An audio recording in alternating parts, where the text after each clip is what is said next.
Hey guys, welcome back. Today I wanted to talk about signs and synchronicity when it comes to manifesting, or just generally some of you have gone through some kind of an awakening, or you're very deep into, spiritualism and the spiritual community, and maybe you do see a lot of signs, angel numbers, and you have been seeing a lot of synchronicity. And I wanted to marry this in with conscious manifesting and the universal law of assumption. Some of you may be very familiar with the term that's thrown around, which is the universe is testing me.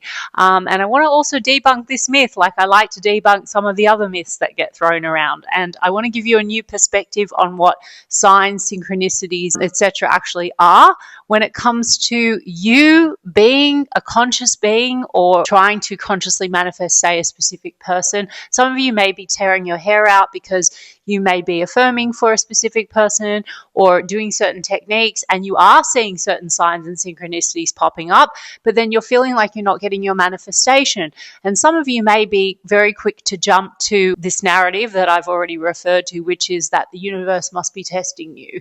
And so I want to talk about this. First and foremost, I want to reinforce the fact that the universe is not testing you. Let's be clear. You are never being judged, challenged, punished, or rewarded for anything. And I've spoken about the subconscious mind before, and the fact that it is your field to infinite possibility and the one that is responsible for your outer experience.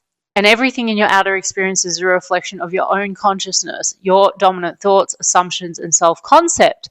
So when we are feeling like things are hard or a test, or we're feeling like we're just getting a little bit of something but not everything, or seeing a lot of signs and synchronicities but not getting our full manifestation, it isn't in fact a test, but it is a sign not to give up, not to panic, and not to give your power away in the belief that there is something outside of you delivering something to you. And I'm going to put this in the bucket also with if it's meant to be, it's meant to be, or divine timing. So your desire, guys, first and foremost, is your sign.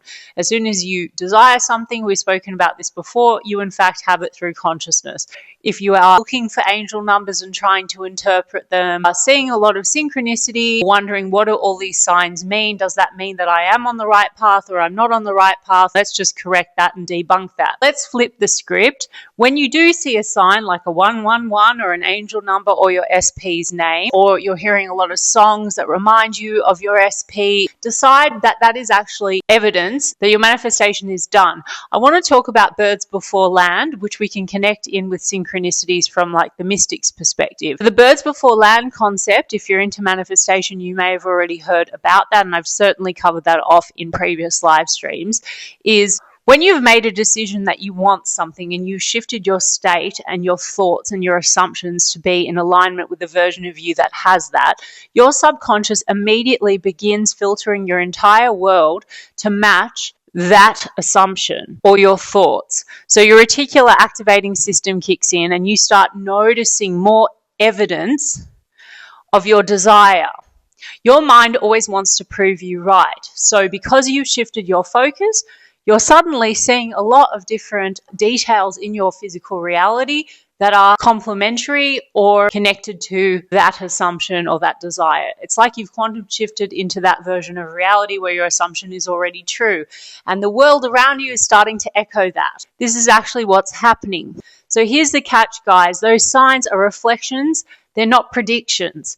They don't mean that something is coming or on the way. Although it doesn't harm you if you do say that this is evidence that your manifestation is on the way, okay? I just want to correct that, because if you haven't experienced the full manifestation, you should still stick to your manifestation. However, it does show evidence that the world is starting to mirror back to you the version of you that you're being, the version that has it. So don't treat signs and synchronicities as sort of, breadcrumbs that maybe something is working and something is not working. And the moment you do that, or you believe that there is a divine force or your angels are deciding whether or not it's the right time, or the divine may be giving it to you if you pass some kind of a test, you're in fact just creating some kind of resistance and slipping back into the state of not having what you want, when you in fact were already on the timeline where you did. So let's talk about quantum jumping into your desired reality. How do you fully embody the version of you who already has what you want? Let's talk about this, because this is obviously the key and the big topic and the thing that people struggle with. So here's the formula, guys. It's pretty simple. 1, decide that it's already yours. 2, identify with the new state, the version of you that has it, not, quote, I'm trying to manifest, but, quote, I'm the version of me that has it. It's already done. 3, live from that end. Let your thoughts, feelings, and reactions align with that new version of you. Persist regardless of the 3D. So if you are seeing synchronicities and signs and reminders of your manifestation around you, see that as evidence that you are in the right reality. But if you are not seeing full evidence of your manifestation, then don't automatically assume that that means that you're doing something wrong. Quantum jumping is shifting into the version of you that has what you want. It's never about forcing, it's about being, guys. So being the version of you that has what you desire, and the universe is never testing you. You are the universe, and I've spoken about this in previous videos. You don't need to wait for any fucking signs, okay? You are the sign. Your desire is the sign. You wouldn't want it if it wasn't already yours. Your desires come from your God self and your subconscious and your divine intelligence. Synchronicity is a feedback from the new timeline that you have actually stepped into. When you start seeing signs connected to your manifestation, they're only meaningful if you decide that they are, though they can be a positive reinforcement. Birds before land, if you start getting people echoing back certain phrases that you've been affirming that you'd like your SP to say, great. That doesn't mean your SP is not going to come forward and say exactly that. If you see their name, their numbers, if you see angel numbers, then see that as reinforcement that you have it, that you're in the right version of reality. Don't treat signs and synchronicities as something that is comforting. See it as an evidence of your already being and having, that your manifestation is in fact done, okay? So let me know if that actually cleared anything up for you. I like to keep these short, and I like to try to help you to debunk any confusion or myths.